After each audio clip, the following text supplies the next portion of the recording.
ঘরের মধ্যে ৫টা বাচ্চা আছে, যার জন্য ছোট একটা রুম আছে, যেখানে ২টা মেয়ে কোনো রকম শুইতে পারে, আর ৩টা ছেলেকে কোনায় বসে থাকতে হয়, তাই বাবা সব বাচ্চার জন্য তাদের গুদম ঘরকে খালি করে সব বাচ্চার জন্য থাকার জায়গা করে।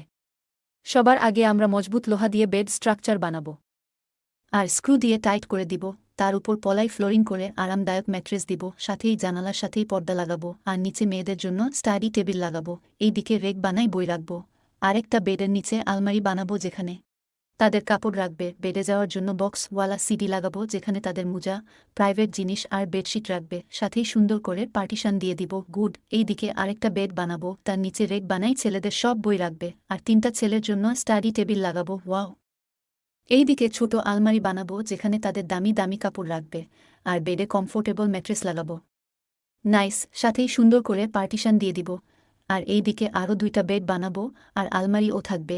এখন আপনারাই বলুন কেমন হলো।